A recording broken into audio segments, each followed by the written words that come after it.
Sí, súper. Listo. La charla de hoy es de enfermedad inflamatoria intestinal. La charla se va a dividir en tres partes. Primero vamos a hablar vamos a dar una pequeña introducción sobre la enfermedad inflamatoria intestinal, luego hablaremos de la colitis ulcerativa y terminaremos con enfermedad de Crohn. Entonces, la enfermedad inflamatoria intestinal tenemos que tener muy claro que se divide en dos patrones principales, la colitis ulcerativa y la enfermedad de Crohn, que ambas van a tener en común que se van a dar por una mala reacción inmune. Y esta mala reacción inmune va a llevar a una inflamación mediada por inmunidad. Como características generales, tenemos que la colitis ulcerativa afecta exclusivamente el colon y compromete la mucosa y la submucosa colónica, mientras que la enfermedad de Crohn va a afectar cualquier parte del tracto gastrointestinal desde la boca hasta el ano y va a tener un compromiso transmural del intestino. Eh, a la etiopatogenia es desconocida, es decir, no sabemos cómo se da esta enfermedad, pero sabemos que tiene un factor multifactorial, sean genéticos y ambientales. Y además se da por el cambio al estilo de vida occidental principalmente. El estilo de vida occidental es una dieta que es pobre en fibra y es rica en grasas de origen animal. Epidemiológicamente, para la enfermedad inflamatoria intestinal, según la información obtenida desde el CISPRO, para el año 2017 la prevalencia de la enfermedad inflamatoria intestinal en población adulta es de 58.1 por 100.000 para la colitis ulcerativa y 8.9 por 100.000 para la enfermedad de Crohn, con una incidencia de 6.3 por 100.000 personas año para la colitis ulcerativa y de 0.74 por 100.000 personas año para la enfermedad de Crohn. Cuando calculamos la razón colitis ulcerativa versus enfermedad de Crohn, tenemos que es 3.9 a 1. Es decir, tenemos mucho más pacientes que tienen colitis ulcerativa que enfermedad de Crohn. Específicamente de la colitis ulcerativa, sabemos que es una enfermedad inflamatoria idiopática que afecta exclusivamente el colon. Tiene una presentación principal entre los 30 y 40 años y es una inflamación que inicia en recto y se extiende hasta el colon proximal. De la epidemiología de importancia específica de la colitis ulcerativa es que tiene una mortalidad relacionada del 17%. Entre sus causas más comunes de muerte va a ser el cáncer colorectal, complicaciones posteriores a procedimientos de cirugías, enfermedad hepática no alcohólica y tromboembolismo pulmonar. Entre los factores de riesgo tenemos el antecedente familiar, que va a dar un riesgo 4 veces mayor de desarrollo de la enfermedad, aparición de síntomas de temprana edad y exacerbaciones. La población judía, especialmente la población ashkenazi, tiene de 3 a 4 veces más riesgo de desarrollar la enfermedad. Los factores ambientales y el estilo de vida, especialmente el consumo de cigarrillo, se ha asociado a la colitis ulcerativa, como también medicamentos como los anticonceptivos orales, la terapia de reemplazo hormonal y los AINES. También se han estudiado la formación de microflora patógena, especialmente en personas genéticamente predispuestas, que va a llevar al desarrollo de la enfermedad. Como diagnóstico, para hacer el diagnóstico de la colitis ulcerativa, debe haber como una mezcla entre los síntomas, hallazgos endoscópicos y hallazgos histológicos que se hacen dentro de esta endoscopia y la ausencia de otros diagnósticos. En cuanto a la clínica, tenemos que la clínica va a ser especialmente relacionada con el grado de inflamación y la extensión de la enfermedad. Para esto vamos a utilizar la clasificación de Montreal, que es la que nos ayuda a determinar el alcance y la severidad de la colitis ulcerativa. Esta clasificación de Montreal divide la colitis ulcerativa la clasifica en extensión y severidad.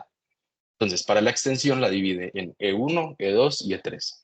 E1, es decir, extensión 1, habla de proctitis, que ocurre entre el 30 a 60% de los pacientes y va a cursar con síntomas como sangrado rectal, tenesmo y urgencia fecal.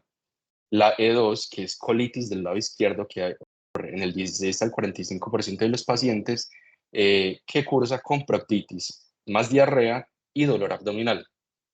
Y la forma más severa, que es la E3, que es la colitis extensa, pero también la conocemos como pancolitis, ocurre en el 15 al 35% de los pacientes Y esta, además de tener el sangrado gastrointestinal, la diarrea, que ya vamos a ver de cómo afecta la extensión a los síntomas como la diarrea, también va a tener síntomas sistémicos, como síntomas constitucionales y fiebre.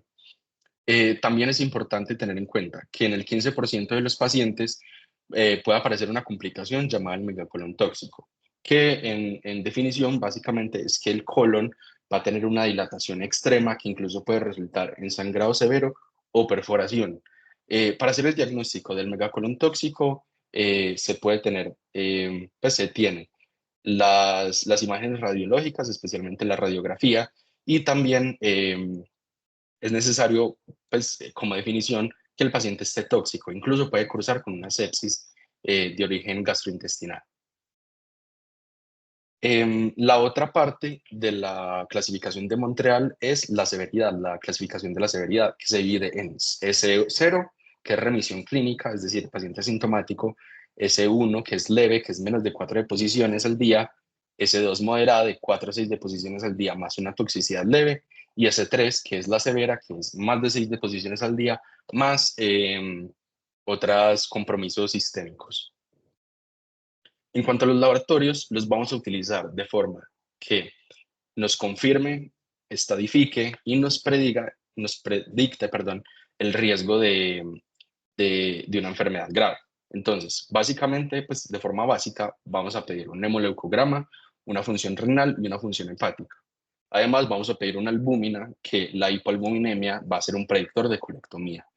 A todos los pacientes que tienen colitis ulcerativa se les debería pedir un cultivo en materia fecal del Clostridium difficile, ya que este patógeno va a estar muy relacionado con el megacolon tóxico.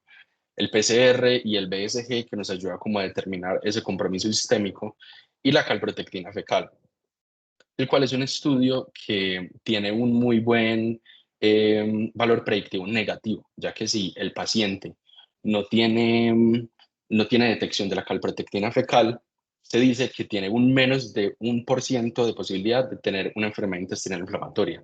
El problema de esta calprotectina es que no es específica para la colitis ulcerativa, sino que es general para las enfermedades intestinales. Los hallazgos endoscópicos, importante que la colonoscopia más la biopsia es el pilar para hacer el diagnóstico de la colitis ulcerativa. Para esto se deben evaluar hasta el ilion terminal, y los hallazgos clásicos van a ser usualmente eritema, pérdida del patrón vascular normal, que como vemos en la imagen, vemos que un colon normal tiene unos trayectos, se puede visualizar los trayectos vasculares, mientras que en la de la derecha, que es un paciente con colitis ulcerativa, se pierden estos trayectos y se va a empezar a ver como una erosiones. También podemos ver erosiones granulares, friabilidad, sangrado y ulceraciones que pueden ser de distintas formas. Pueden ser superficiales, longitudinales, ovoideos, triangulares, van a tener distintas formas. Y muy importante que hasta en un 75% de los pacientes se puede ver el llamado parche secal, que es una inflamación alrededor del orificio pendicular, que es como se ve aquí en la imagen. No sé si ven el puntero. Bueno, entonces, dentro de esta colonoscopia se deben de tomar al menos 2 biopsias de 6 áreas diferentes al colon, incluso si estas áreas se ven sanas, ya que a pesar de que se vean sanas macroscópicamente, pueden tener un compromiso inflamatorio microscópico, por eso es importante. Para hacer la clasificación de la severidad, se clasifica de forma típica en remisión, leve, moderada o severa. Importante, antes de mencionar cuáles son los criterios, es mirar los factores de riesgo para que los pacientes desarrollen enfermedad severa, que son que presenten síntomas cuando tienen menor de 40 años, que tengan una pancolitis o una clasificación de Montreal E3, una falta de recuperación endoscópica mientras está en remisión clínica, es decir, que el paciente, a pesar de no tener síntomas, se les hace la colonoscopia y aún así se ven ulceraciones, y también ulceraciones profundas. Para poder determinar esta gravedad, también utilizamos el índice de gravedad de la clínica de Mayo, que va a tener, va a tener en cuenta las variables, la frecuencia defecatoria, el sangrado rectal, la apariencia endoscópica de la mucosa y la valoración médica. Esta puntuación la vamos a sumar y decimos que si se tiene una puntuación menor a 2, el paciente está en remisión. Y si tiene una puntuación mayor a 9, es una enfermedad grave.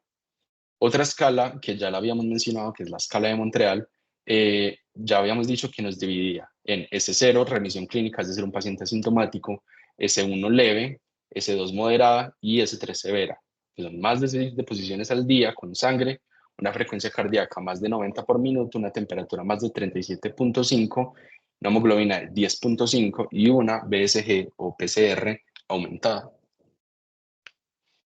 El objetivo del tratamiento es mantener la remisión con el fin de prevenir la discapacidad, los procedimientos quirúrgicos como las colectomías y la incidencia del cáncer colorectal. Es importante entender qué es lo que significa remisión en estos pacientes, qué es la resolución de los síntomas clínicos. Esto significa que hay un cese del sangrado rectal, un mejoramiento de los hábitos intestinales, es decir, disminución de las deposiciones diarreicas y una puntuación de Mayo, que es la que acabamos de ver, de 0 a 1, es decir, menor a 2. Ya para primera línea, en enfermedad leve a moderada, tenemos los 5 aminosalicilatos que se pueden administrar en forma de enema, supositorios o en forma oral. El 5-aminicilato más conocido en el medio es la mesalazina. Y la vía de administración va a depender mucho de qué tipo de compromiso tiene el paciente. Entonces, si el paciente tiene una proctitis o un E1, se utiliza supositorios. Si tiene una colitis izquierda o un E2, se utiliza un enema. Y si tiene un E3 o una pancolitis, se utiliza de forma oral. Típicamente se espera una respuesta al tratamiento en 14 días y una remisión completa a las 8 semanas. Cuando no se logra el tratamiento, no se logra la remisión con los 5 aminosalicilatos, se usa entonces la prednisolona, los corticosteroides, especialmente la prednisolona, con dosis de 40 a 60 miligramos día hasta lograr la remisión. Ya para enfermedad moderada a severa, se utilizan usualmente las tiopurinas como la satioprina o la 6-mercaptopurina y medicamentos anti-TNF biológicos que son útiles para inducir y mantener la remisión, como el infliximab, el adalimumab y el golimumab. Usualmente se prefiere la utilización de los biológicos porque han demostrado como una mejor efectividad, pero hay otros casos en que se pueden utilizar juntos, que ya eso lo veremos después. Ya la enfermedad grave, que recordemos que la enfermedad grave la clasificamos como 6 deposiciones al día con sangre, como todos estos criterios. Si un paciente presenta estos criterios, necesita una hospitalización y se inicia un abordaje con esteroides intravenosos. El 65% de los pacientes que se hospitaliza con los esteroides intravenosos van a tener una respuesta al manejo inicial. Y en caso de no responder de 3 a 5 días posteriores, se inicia el tratamiento de rescate con ciclosporinas o infliximab, es decir, los biológicos. En cuanto a la cirugía, las indicaciones absolutas para la cirugía son hemorragia incontrolada, cáncer colorectal, lesiones con algún tipo de displasia que no puedan ser resecados por endoscopia y casos graves que sean refractarios al tratamiento. Y la cirugía que usualmente se realiza son proctocolectomías de restauración con una anastomosis bolsa ileal anal, que usualmente es una cirugía que va en 2 pasos grandes. El primer paso en el que se va a hacer la proctocolectomía, es decir, se va a sacar el colon y el recto y se va a dejar el ano. Y se forma una bolsa ileal anal y además se hace una ileostomía. Esta ileostomía es porque se debe derivar ese intestino para poder permitir que sane la bolsa ileal anal. Ya a las 3 a 4 meses después se puede revertir la ileostomía y ya que la bolsa ileal anal ha sanado lo suficiente para poder ser utilizada. Ya para hablar de la enfermedad de Crohn, es una patología inflamatoria que afecta cualquier parte del tracto gastrointestinal, desde la boca hasta el ano, y tiene como características principales el compromiso parcheado y transmural del intestino. Como epidemiología de importancia es que su tasa ha aumentado en los últimos 50 años, especialmente en los países occidentales, y esto se da por los estilos de vida que ya les había mencionado: la dieta mala, el consumo de cigarrillo, el no hacer ejercicio. Como todo esto lleva a que una mayor incidencia de casos de enfermedad de Crohn. También tenemos que tiene una ocurrencia de 10 a 30 casos por cada 100.000 personas al año, y tiene un mayor pico de presentación entre los 15 a 25 años, es decir, es una enfermedad de jóvenes. Como factores de riesgo ya son muy parecidos a la colitis ulcerativa, que son genéticamente, población caucásica y judíos ashkenazi, que es de 3 a 4 veces más riesgo; microbiota, que es una menor diversidad de microbiota; y factores ambientales, principalmente el consumo de cigarrillo y la dieta occidental. Clínicamente, las manifestaciones van a estar relacionadas con síntomas gastrointestinales y sistémicos. Esto va a ser porque no se sabe muy bien el sitio de compromiso intestinal, entonces donde tenga el compromiso va a tener la presentación clínica. También depende de la extensión, el grado de actividad y el patrón de la enfermedad. Es muy importante tener en cuenta que la enfermedad de Crohn tiene dos patrones grandes también. El patrón fistulizante, es decir, el que forma fístulas, especialmente perianales; y el patrón fibroestenótico, es decir, que va a ser fibrosis. Esta inflamación genera fibrosis y luego va a terminar formando estenosis del tracto gastrointestinal. También se han identificado otros síntomas como la fatiga, la fiebre, el dolor abdominal, la diarrea, pérdida de peso y sangrado rectal, que también se presenta más que todo cuando hay compromiso en el colon distal. Como les estaba hablando, la localización va a dar diferentes síntomas. Entonces, el ilion y colon, que tiene una frecuencia del 35%, es el que más frecuente es, va a generar síntomas de diarrea, dolor abdominal, cólico y pérdida de peso. Únicamente en el colon genera diarrea, sangrado rectal, abscesos, fístulas, muy importante, y úlceras perianales. En el intestino delgado genera diarrea, dolor abdominal, cólico y pérdida de peso; y en la región gastroduodenal, anorexia, pérdida de peso, náuseas y vómito, siendo esta presentación, la región gastroduodenal, la menos común. Entonces, esto es extremadamente importante, que del 20 al 40% de los pacientes con enfermedad de Crohn van a presentar fístulas intestinales, siendo las enteroentéricas las fístulas más comunes. 30% de estos pacientes van a tener manifestaciones perianales, y 50% van a tener una clínica extraintestinal por la misma fisiopatología de la enfermedad. Como para hacer el diagnóstico, se utilizan los resultados de la endoscopia y los resultados de la histología, resultados radiológicos, marcadores de laboratorio y una historia clínica sugestiva de enfermedad de Crohn. Para los laboratorios son muy parecidos a los de la colitis ulcerativa, pero estos hay que adicionarles que tienen el propósito de monitorizar la actividad de la enfermedad, rastrear la efectividad y los efectos adversos de los medicamentos. Entonces, hacemos los básicos: hemogramo, función renal, función hepática, albúmina y vitamina B12, porque estos pacientes se suele encontrar una hipoalbuminemia y una vitaminosis; PCR y BSG para monitorizar el compromiso sistémico; y una calprotectina fecal, que ya hemos mencionado porque es importante. Dentro de los hallazgos endoscópicos es importante, otra vez, la ileocolonoscopia más la biopsia son el estándar de oro para el diagnóstico de la enfermedad de Crohn. En esta vamos a encontrar áreas de inflamación discontinuas, forma de parches, eritema, edema, ulceraciones o estenosis, y va a tener principalmente un compromiso en el ilio, es la más frecuente. Y en estados avanzados se puede ver el patrón empedrado, que es el que se ve a la derecha, que es que se ve como si fueran unas piedras, como unas montañitas, y también se ve como una gran afectación de la mucosa intestinal. En esta ileocolonoscopia se deben realizar 2 biopsias en 5 segmentos, incluyendo el ilion y el recto.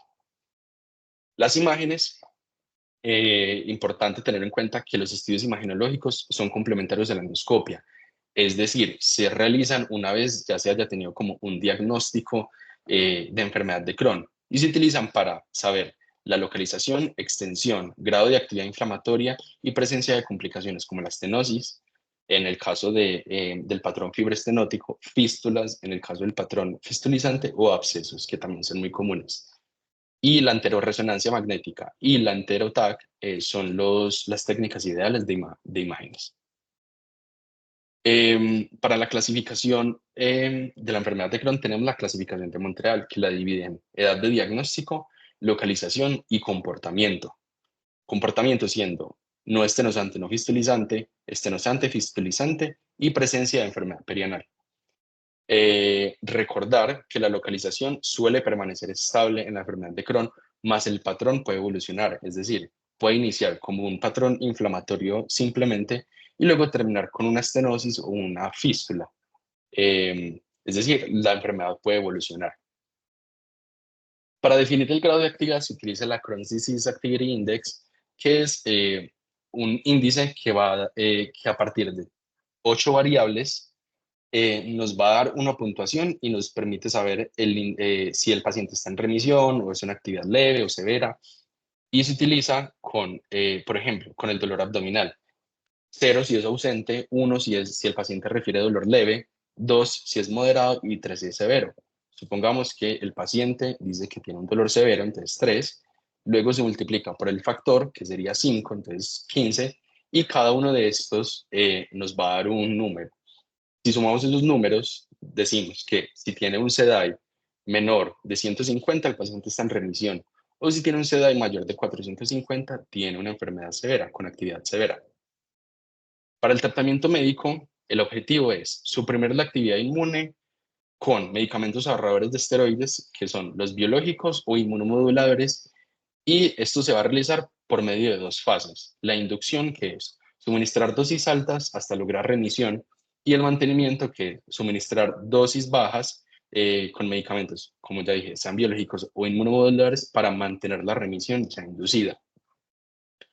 Como había mencionado, el uso de biológicos presenta ser más efectivo que los inmunomoduladores, pero en los casos de enfermedad grave, la primera línea es utilizar estos dos medicamentos conjuntos porque presenta como una mejor respuesta. Ya, entonces existen 2 estrategias de manejo. Está el top-down, que es iniciamos con medicamentos potentes y luego vamos a ajustar medicamentos a la baja. Y el step-up, que se inicia con medicamentos menos potentes o en menores dosis y luego se va escalando según la respuesta del paciente. Para el tratamiento quirúrgico en la enfermedad de Crohn, importantísimo que el 50% de los pacientes van a necesitar algún procedimiento, quirúrgico. Y la causa más común va a ser la enfermedad perianal, dígase, estenosis, fístulas o abscesos, que son como las principales. Otras causas de manejo quirúrgico van a ser la enfermedad resistente o dependiente de corticosteroides, perforaciones, obstrucción, estenosis, sangrado no controlado, displasia en la biopsia o malignidad. Y siempre se van a preferir enfoques menos agresivos. Se van a realizar resecciones cortas o dilatación por medio de colonoscopia para preservar la longitud del intestino y prevenir cosas como el síndrome de intestino corto. Las referencias y muchas gracias. Excelente estuvo. No sé si alguno tiene alguna pregunta, comentario.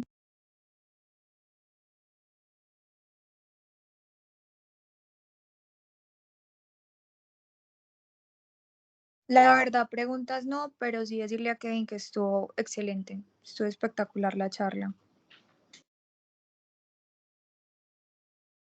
Muchas Sí, muy gracias, Mafe. completo. Súper buena presentación. Gracias, Cami.